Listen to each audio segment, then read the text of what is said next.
This is The Secret Library, a podcast about writing and publishing books. I'm Caroline Donahue, a life coach who works with writers, and I'm here to tell you this is your year. It's time to stop waiting and start writing.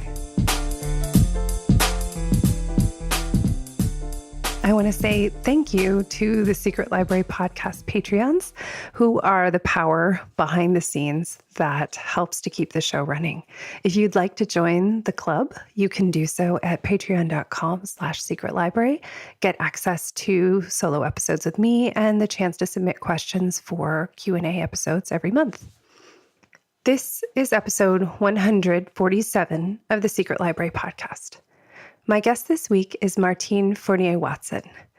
Her first novel, The Dream Peddler, is out now from Penguin. She is a writer based in the US, but was originally raised in Montreal and has studied art history as well as painting and drawing before coming to writing. I loved having Martine on because the experience of writing a first novel and sharing that is one that many of us think about as we're working on writing our first novels. And even if we've written many novels and haven't published one, I think this is a process that's really important. And in particular, I was delighted to talk about a really complicated and ultimately really enlightening process that Martine went through with her editor that changed the sort of structure of the book in a way and opened up some new possibilities. So I think for anyone who thinks the book is locked in stone the second you submit it to the publisher, this is a wonderful story of an editor having some ideas that caused new options in the plot. And I think in the end, Martine realized it was an experience that really enriched her as a writer and has changed how she sees herself in terms of what she can do with her story going forward. So it was really special to be able to talk about this real nitty-gritty behind the scenes experience. And I know that you all will gain from it just like I did. So I'm very happy to introduce Martine Fournier Watson. Hey, Martine, thank you so much for coming on. Oh, thanks for having me. So it's really fun to talk about The Dream Peddler because one of the things I was struck with while reading it was the kind of almost allegorical, it was like I was in this kind of parallel world where these things happened, but yet they were all completely normal to the characters, which is the best use of magical realism, I find. And I wondered how the role or the ability of the Dream Peddler came to you, and then how did you conceive of him entering this town and kind of spiraling into motion all of these events that unfolded afterward? That's a great question. I mean, talking about, it's easy for me to sort of relate how the first genesis of the idea came to me. So I'll start with that because I actually kind of ripped off a favorite childhood author of mine. I know. She won't care. She's confessions. Not dead. I know, right? See, I was a big fan of Ella Montgomery when I was too, and I saw your note to her in the was it in the right, acknowledgments? Well, that's it. And you got the epigraph also. That's what I was going to say. I got in a bit of a Twitter fight one time about epigraphs because people love to slam them, but I could not resist using them for this book. And I felt like, acknowledging that quote from her was really important since, in fact, this was her original idea, even though she never did anything with it. And I just felt like that provided a kind of a nice lead in, letting the reader know that yes, I to get some it. extent, this book is like a love letter to her in some ways. I didn't just read those books. I've read them countless times. I have passages memorized, so it's like that. And I think it's important to say which books, because everybody's going to go, oh, Anne of Green Gables, which is, of course, amazing. But as someone who read both Anne of Green Gables and the Emily of New Moon series, we're in the Emily world. So you're prepared. No, exactly. Oh, I'm into it. Ask me how many people are in love with Anne, but don't even know about Emily. Why wouldn't you go there too? It's more books. I'm like, they're right next to her on the shelf in the bookstore. How could you not have known? And they're so all I have nice the and whole, thick. They're like big ones. I love it. And exactly. I mean, I do love how the Anne series just goes on and on. There's like 8 or 9 of them, and I had them all. But yeah, Emily is just contained in this nice little trilogy. I can remember being given those books for Christmas when I was maybe 13 or so, just at the perfect age, to start reading them. And I've got to confess, I always loved Emily more than Anne. Anne was great. Scandal. She was such a goody-goody. And Emily was just kind of, I don't know, I was attracted to how she had this sort of evil streak to her. And also, of course, the fact that she took her writing very seriously from a very young age. And I think I was kind of like that too. Anne does end up sort of dabbling in writing, but she's really more of a homemaker and a doctor's wife, and that's all great. But yeah, Emily was my girl. So yeah, I couldn't, it bothered me so much that as Emily ages and she writes her first book, I'll just explain it for the listeners out there who don't know anything about her.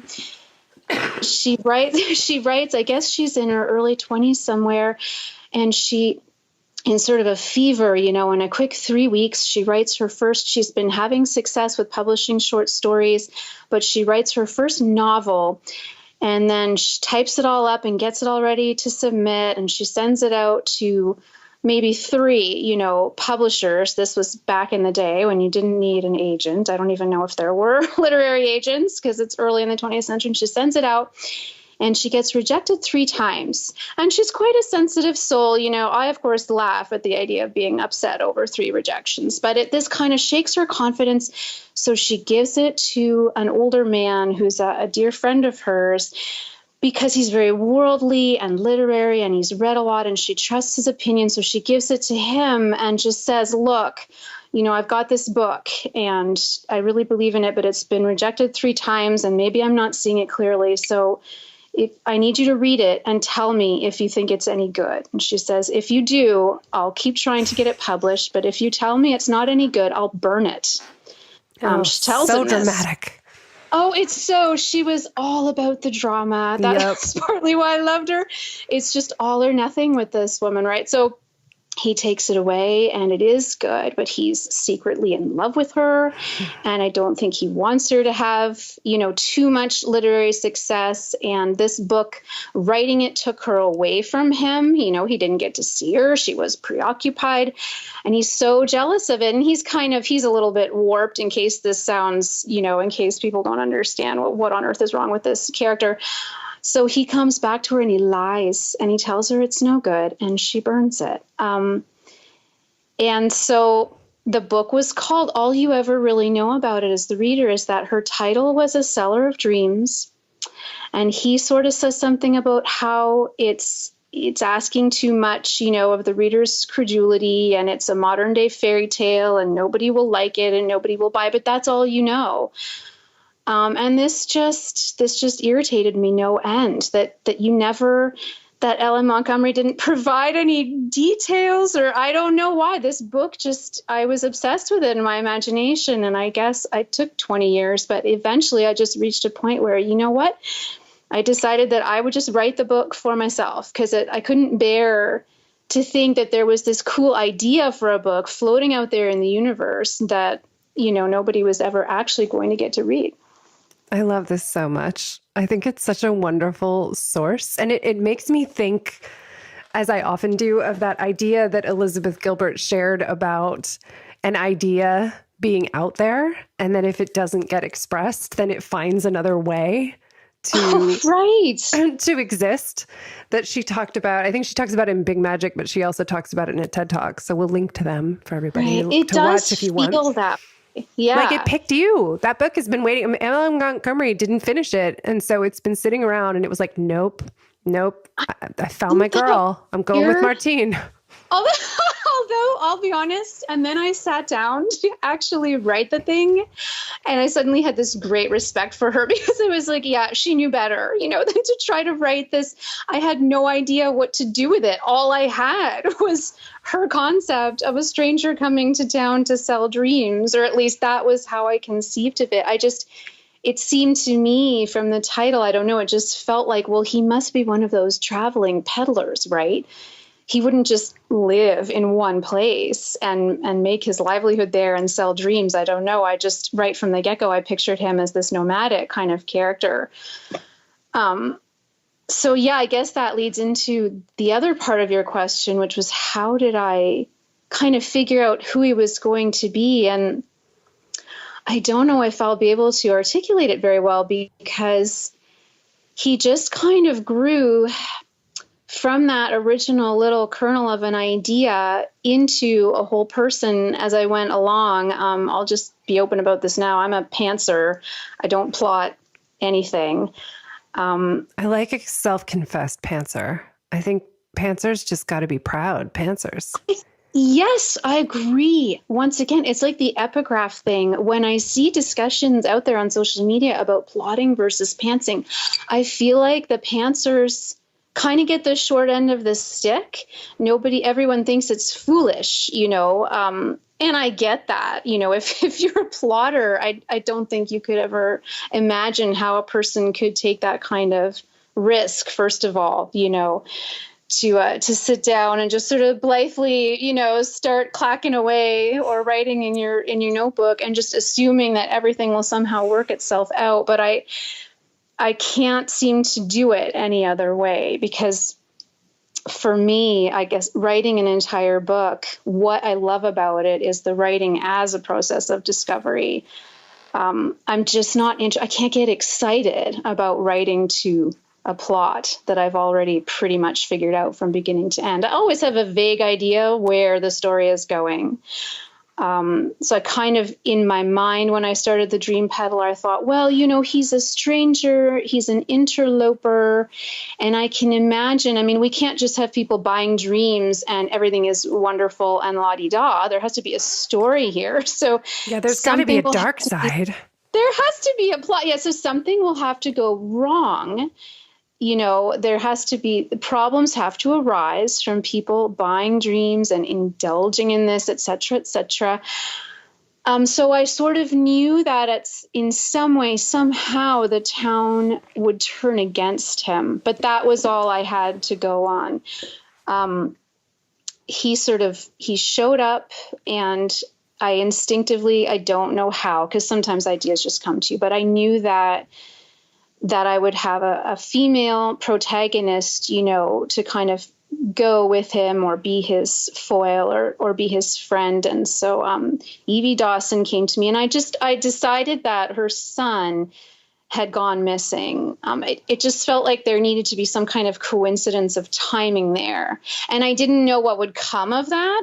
A lot of my writing process is a kind of coming up with characters and then sowing little seeds. I spend all my opening chapters just kind of planting stuff, and then I write along, and as I get towards the end of the book, I get to see which seeds have come up, and what kind of flowers or plants they've turned into. And so far, this method seems to work okay, which may just be blind luck. But that was how I did it. I love that. Actually, as you were talking about plotters and pantsers, I was thinking in my head, I don't think I've ever said this out loud before, but I think I'm a plantser. Sure. A little of both.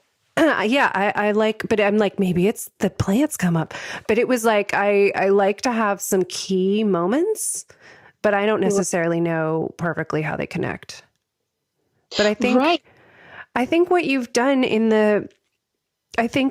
terms of being a pantser, I think sometimes it comes through in the writing in a positive way, in that I won't spoil it by saying for everybody what does happen, but with the plot, with the sun disappearing, I really had no idea which way that was going to go. And I think sometimes when I have an idea in mind about where a piece of writing is going to go, I kind of forecast it in even the Oh, word right. choices. Like if you know it's going to go in a dark direction, you might use really dark words and not realize that you're kind of telling everybody ahead of time, like this is going to go dark. Or you kind of keep That's it in so a true. different direction and are like, oh yeah, sure, it's obviously going to be fine by the way they're, this is being written retrospectively and it's clear that they're looking back on something that's now fine. Yeah. I think we don't realize it, but I think that not knowing from the beginning can make a really rich experience for the reader. That's a wonderful way of looking at it. Although, I mean, I have to confess, it's funny that you should say that because the way the book is structured now, the prologue, another thing that people love to diss, but when I like something, I really cling to it. So yes, there is a very short prologue to this book, and it is Ben, Evie's son, waking up and just leaving the house on an impulse. And we don't see what happened to him, but yeah, you do get to find out near the end of the book. But it's so funny you should say that, because my original idea was that was one scene, the first part, and then the little echo part 2 that comes right near the end. They were all one scene. Oh. And I know, right? I'm sort of spoiling your theory here, but I had written it all out and I wanted the reader to know. And then it became the tension from him going missing at the outset. Well, this is another thing about the book, is it's also a very old-fashioned narrator. There's this kind of third-person omniscient narrator going on, which I thought, even though it's not a very popular way of storytelling today, it just fits so perfectly with what I was trying to do, because I want the reader to feel sort of like they're being told a story. Their grandma by the fire is telling you this fairy tale. So the narrator is sometimes quite heavily present in the book. And so I gave the reader information through that narrator that the characters did not have. Well, I think it's perfect. If it's written by Emily of New Moon, then of course it would be written that way. I mean, she didn't know about like first person present narrators. I mean, she wouldn't even know that existed then. Really good point. Yeah, I didn't realize at the time that was another thing I had done, was kind of immerse myself in the time that L.M. Montgomery, too, was writing, and the times in which she tended to set her stories, which was either very late 19th or early 20th. It just came naturally to me, obviously, to kind of echo that and set my book right around the same time. So you're right. They wouldn't have had any notion of that. So initially that scene was all there. And the tension for the reader was supposed to come from being forced to watch these characters not know the outcome. Kind of the way Celeste Ng opens, is it Everything I Never Told You, where she says, oh, Lydia's already dead. It just opens like, by the way, reader, she's already gone, but my characters don't know. Just creates kind of a different experience for readers going into a book like that. But I had some early advice, which was pretty much, why don't you try not letting the reader know how this ends up? Because it will take them on the same journey as the characters, which can be a very powerful way of telling a story. And I thought that was good advice. That made perfect sense to me. And I had expected, if I had any interest from agents or what have you, that this choice would be questioned. And it was, so I wasn't surprised. So that was how we ended up that way. That's fascinating. I mean, yeah, I think my argument kind of ignores the concept of revision and acts as if so you sit down and just write it in a stream with no revision, which is, of course, impossible. And I don't know anyone who's ever done that. So yeah, we have to take into account that you might make different choices in the second draft. Yeah, not since Lucy Maud's day. Yeah, I sometimes wonder. I suspect she didn't have to do quite as much revision as I do. But yeah, again, and I wonder about those who wrote, like Dickens writing in installments, and they all just got pinned together in a book later. Exactly. And paid by the word. Amazing. Oh, that'd be great for me. I tend to very verbose, right? And then I have to prune everything back. It's brutal. If only I could just get paid extra for all those unneeded words. I know, and they're left on the cutting floor. Poor things. I know. So I'm interested in sort of the ways that you address some really interesting topics. I think that there's an element in this that feels incredibly contemporary, even though the narrator is, as you say, an omniscient third-person narrator, which we don't see as much of at the moment. But yet there is this kind of town, there is this judgment, there is kind of taboo behavior, there is people exploring fantasy that they have through dreams. And there's an element of, consensual behavior, basically, that comes up with one of the girls in the town. Yeah. And it's fascinating to look at the ways you can explore themes that are kind of in the news all the time right now, but in a way that feels completely different. So I'm wondering how it felt. Obviously, you didn't start this like, hey, Me Too moment. Like this has been haunting you for 20 years, But it's amazing how sort of what's happening in the world and what's been cooking in our unconscious can come together and create something that furthers the conversation. So I'm just wondering how that felt to be writing about this now versus when you first thought about it. That's another great question, because also the time frame, our landscape has changed so much since I first sat down, and wrote those first words and that opening scene, that it's a lot to take in. I was sort of, how do I put this? Like an innocent, like a completely unschooled, because I don't have an MFA. I've been writing for a long time, and I did have practice submitting short stories to journals and stuff like this. I guess I was doing that around like in the late 1990s and early 2000s. But apart from, I do have a master's in art history. So I did have some knowledge of, critical thinking and literary theory, because art historical theory and literary theory, that there's a lot of crossover between the two.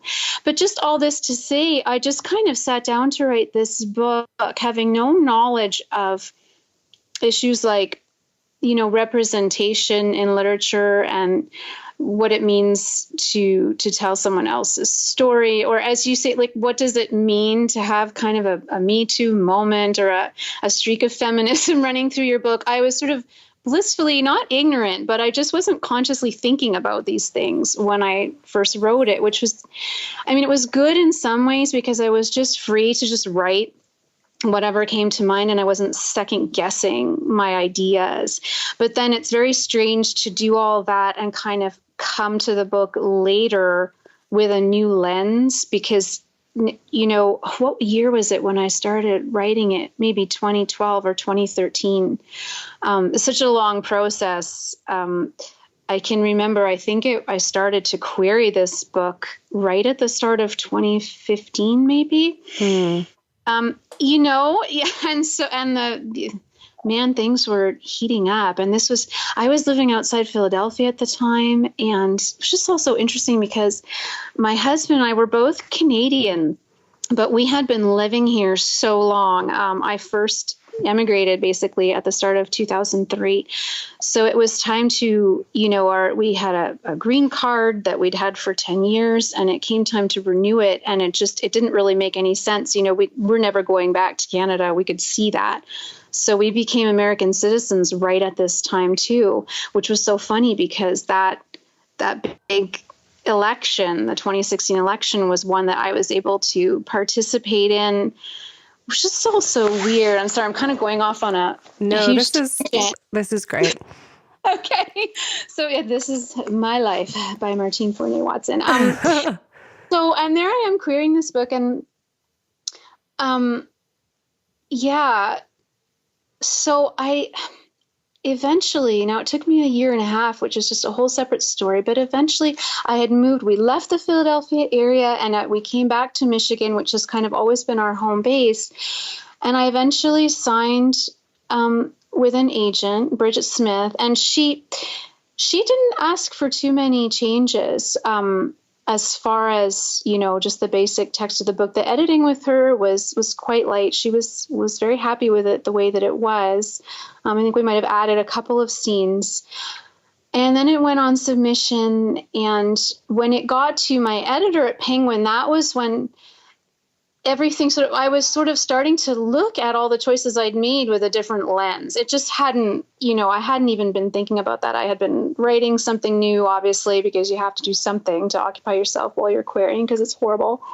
And, so that was when I sort of started to see just little things like Shannon, my editor.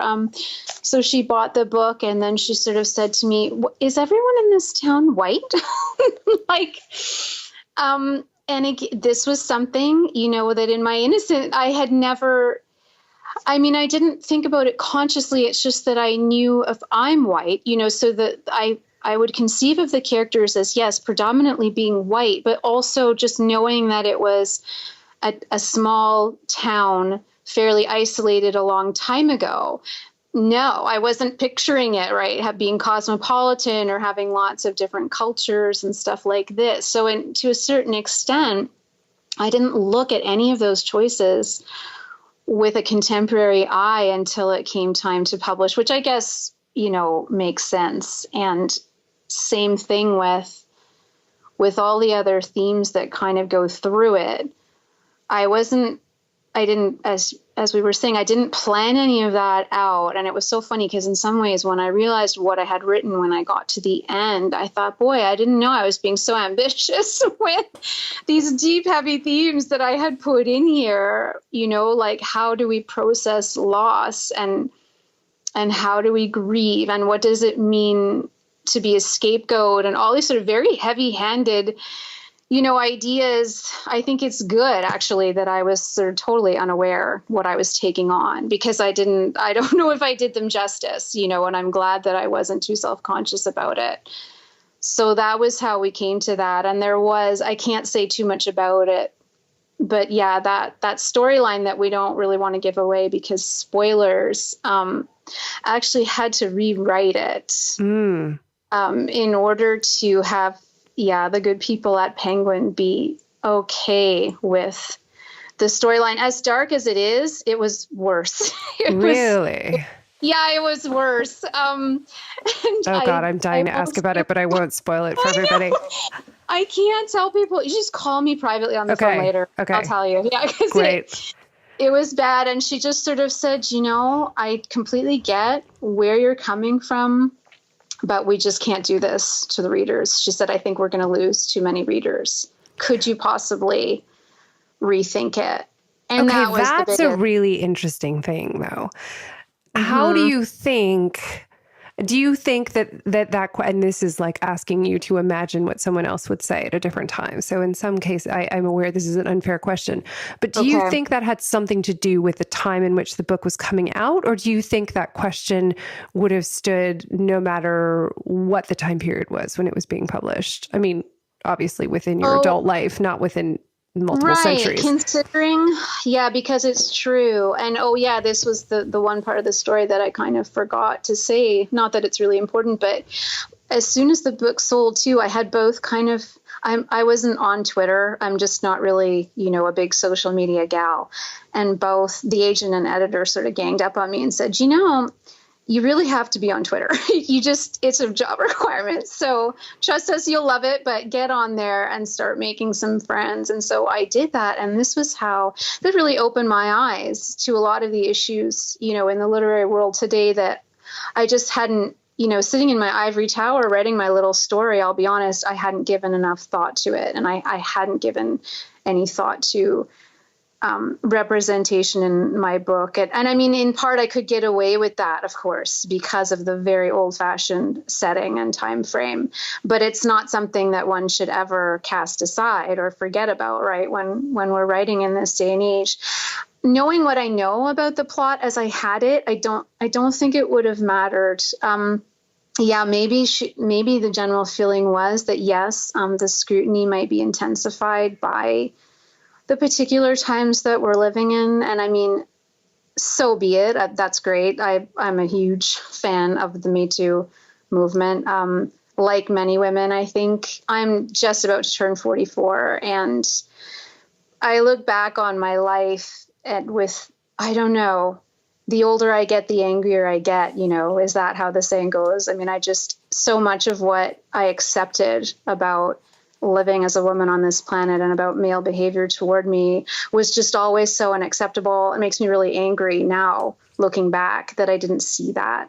But for this particular book, I'm sure the question would have come up because it was quite disturbing.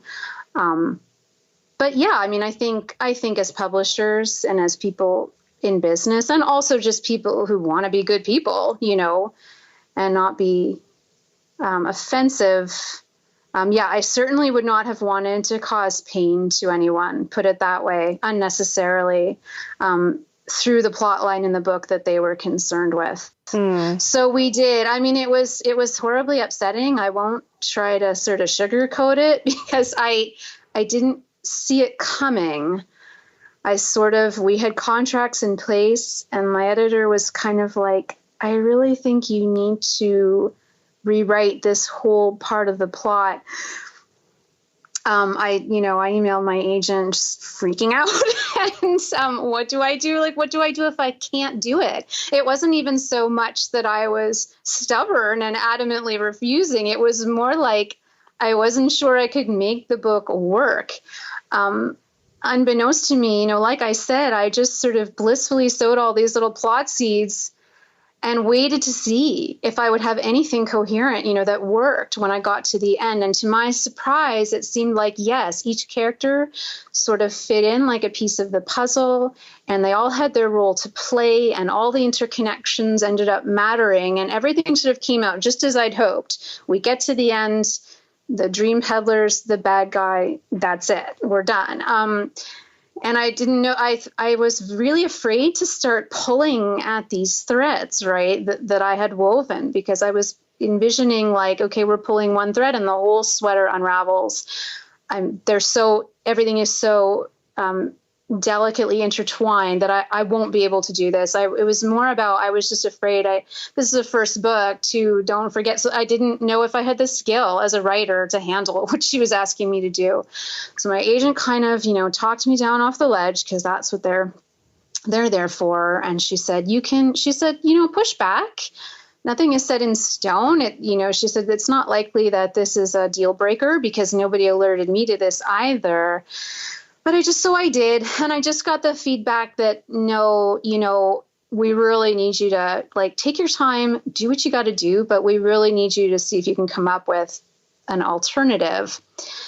So I went away, and my little brain, was just working on the problem. And I mean, luckily, I know the book so well. I mean, this is the only position of advantage, I guess, that you have as an author, is that nobody knows your characters and what you're trying to say the way that you do. So with enough time, I was able to come up with sort of a different solution that kept what I was worried about. Was my editor would have been fine with me just rewriting like the whole second half of the book. You know what I mean?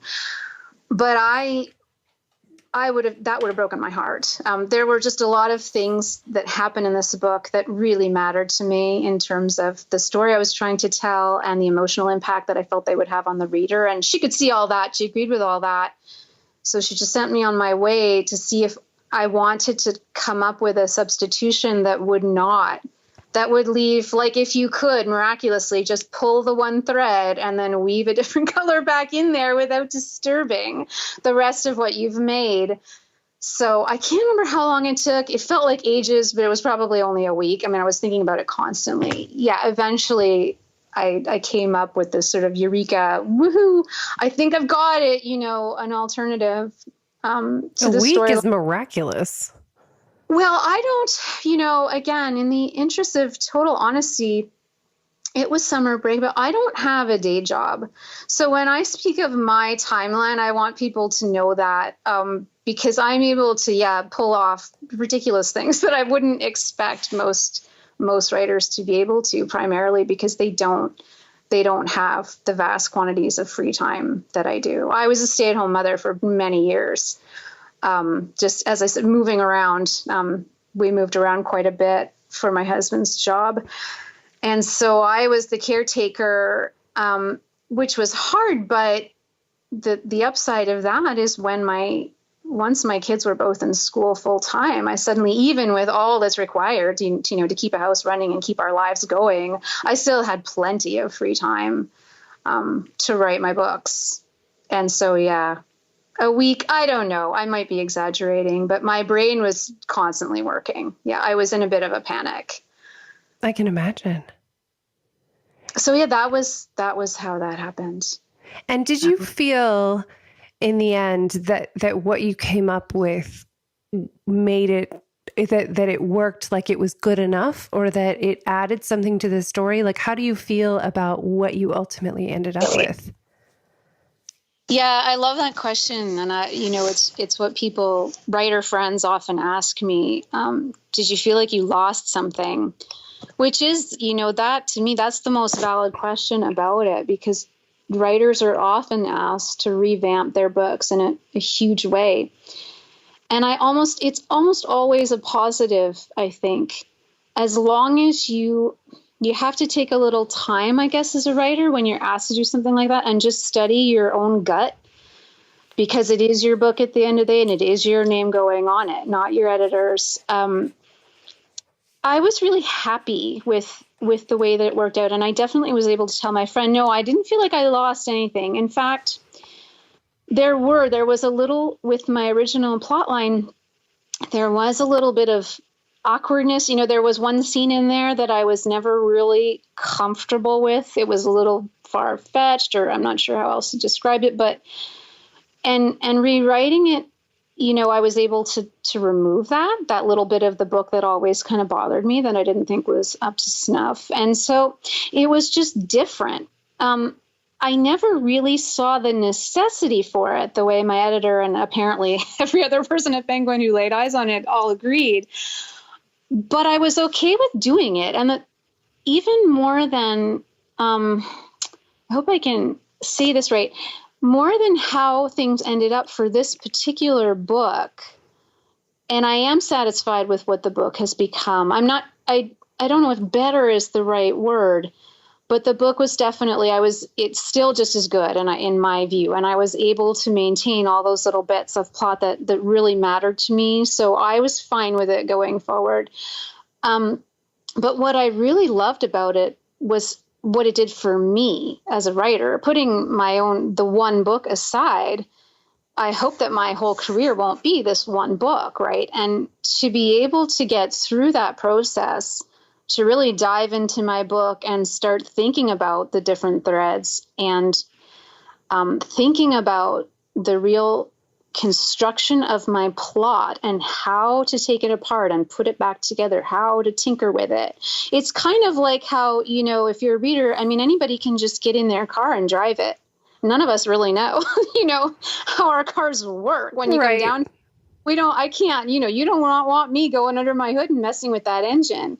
But as the architect of the car, as the writer, this was such a valuable experience for me that I'll be honest, I'm so glad to have done it and to have been asked to do it, and all the sweat and tears and blood, that was all worth it, because I felt like, wow, this editor, she really forced me to stretch and grow. And that alone, regardless of how things end up going for this particular book, that made it all worth it. And the other thing that I knew that I could feel instinctively was, if she were right, supposing I pushed back against this change and just insisted, no, I cannot, this plot as it is so important to me that I'm not going to back down. Let's say that they backed off and said, fine, or we found another publisher, whatever, who would agree to those terms.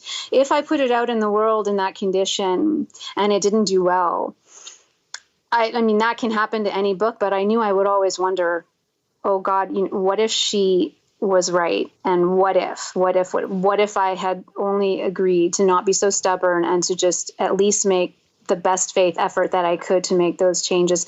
I really didn't want to have to live through that. I felt like the better choice for me, if I could do it at all, if I could wrap my mind around it, would be to do as she asked, because she is the expert. They are the ones publishing the book. They have a lot of experience with this, and I had none. I didn't want to have to play the what if game. I figured if I make the change and the book doesn't do well, it won't be because of the change. That much I knew. Nobody else knows what the book originally was. So I was dead certain that would not affect it. So I had to say yes, if you know what I mean. I do.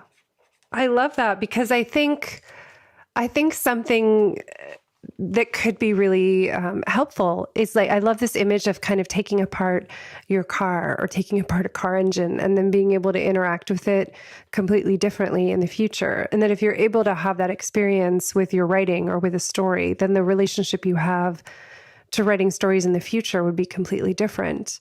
And the other thought is that I think that if anyone is in this situation, you have nothing to lose by trying. Like, if you spent those 2 weeks and you pulled the thread out, obviously you save a previous draft. So it's like you could try this whole thing and write this whole ending and say, I don't think it's better. What do you think? And you can put it back to them and say, is this what you meant? And do you really think it works as well? I mean, I think you have nothing to lose by trying and coming up with the second option. Yeah, that's absolutely true. I mean, in my panicked state, I'm not sure I thought of it that way at the time, but yeah, you're absolutely. Of course not. Of course not. You're like, oh my God, what does this mean? I mean, of course. Oh, I felt like, oh man, I was like, oh no, I have to do this. Yeah. What will I do? Dare I send my agent, back to the drawing board, going out with the story again. What a conundrum. And how fascinating. And I think, like you said, what if? And I also think that, fiction is based on what if in the first place. Like, what if we had a copy of that manuscript that Emily wrote? What would it say? That's where the book came from in the first place. So I think that process doesn't stop. I think just because the book has been written, there's still, even now, it's like, what if someone reads it and it changes everything for them? We don't know yet, but that's amazing that that's possible. Yeah. That's true. And of course, it's just, the what if question. And every time you make any decision as a writer, it's so interesting. It's like those stories about the infinite parallel universes, right? When you're writing a book, it only goes a particular way because you made a choice. But there was always an infinite number of ways you could have told your story. So it's interesting. I know there's like 50 versions of your book in various parallel universes hovering everywhere. There's a universe where you didn't change it. There's all of these things going on. It would be really cool if we could watch them all, like, a series on Netflix. Like, let's watch the last week. If I didn't do that thing, what would that mean? It would be so satisfying, but probably really horrible for procrastination purposes. Oh yeah, procrastination. That's the one reason why I should never have gotten on Twitter. You're not the only one who said this. Everybody, I know. And everybody, I'm like, are you sure that this was the right thing? I know you guys really wanted me to be on there, but I feel like my productivity just tanked from that one decision. Yeah, it's like join the hive mind. That it is amazing. Well, I'm so grateful we had a chance to talk about this book and especially the behind the scenes of it, because it reads like this really lovely kind of allegory, and to know that all of this was happening behind the scenes, I think will add so much to people's experience reading it. So thank you for telling us about your process. Oh yeah, it's my great pleasure. Thank you for having me on. Thank you for listening to the Secret Library podcast. The show is produced by me, Caroline Donahue, and Frederick Barry McWilliams Jr., my tireless audio engineer. To get show notes for this episode and all other episodes, please visit secretlibrarypodcast.com. To get updates, literary love, and notification when new episodes are posted, sign up there for Footnotes, my newsletter. And to learn about life coaching with me to work on building your writing life, visit carolinedonahue.com. If you enjoyed this episode, please share it with a friend. Gold stars to everybody who leaves a rating and review on iTunes. We're so grateful. Until next time, happy reading.